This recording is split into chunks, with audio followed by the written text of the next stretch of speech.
स्थापना अयोध्येत होणार आहे। त्या दिवशी सकाळी 11:30 ते 12:30 या वेळामध्ये श्री बालचौथे यांचे श्री रामरक्षा या विषयावर प्रवचन साई गणेश मंदिरात ठेवण्यात आलेले आहे। सर्व भाविकांनी या कार्यक्रमाचा लाभ घ्यावा असं आवाहन विश्वस्ताकडून करण्यात आलेलं आहे। आजच्या मैफिलीमध्ये ज्यांची दमदार साथ संगत आहे श्री डॉक्टर जगदीश देशमुख,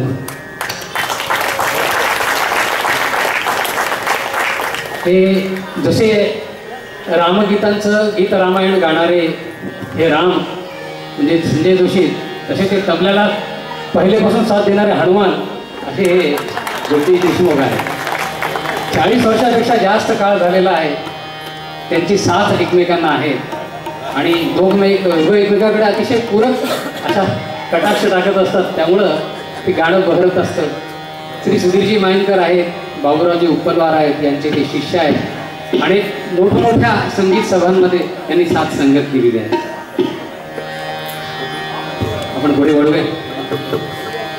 शेवटी 2 वचन मागितले कैकेयीने रामाला वनवास आणि भरताला 14 वर्षाचा वनवास आणि भरताला राज्यकारभार, राज्याभिषेक करायचा। राम क्षणातच तयार झाले, कारण रामाचा अवतारच वनगमनासाठी राहते। एक श्लोकी रामायणाची सुरुवात आहे, आदो राम तपोवनाभिगमन। रामाने दशरथाचा निरोप घेतला, कसं बसा कौशल्येला शांत केलं। लक्ष्मण हे शेषाचे अवतार असल्यामुळे, राम विष्णूचे अवतार असल्यामुळे दोघे सोबतच जाणार, दोघे वनवासाला जायला तयार झाले। मग सीतेचा निरोप घ्यायला राम गेले तर त्यांनी चमत्कार पाहिला की सीता स्वतःच भगवी साडी नेसून वनवासात यायला तयार झालेली।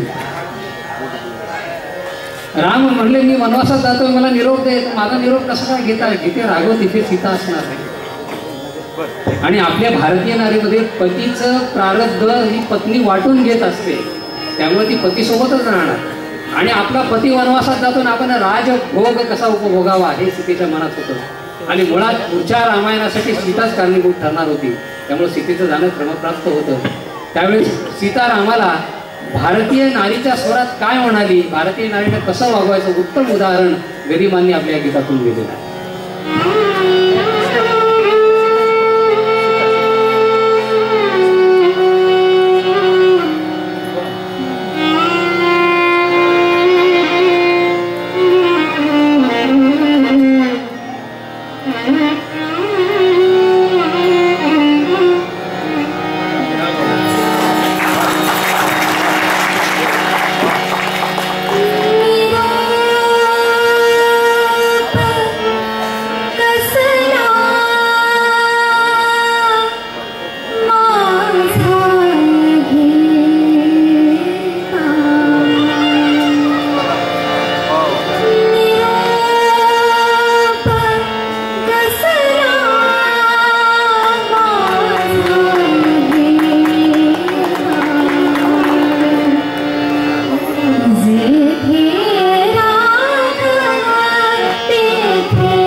शेवटी राम, लक्ष्मण आणि सीता वनवासाला निघाले.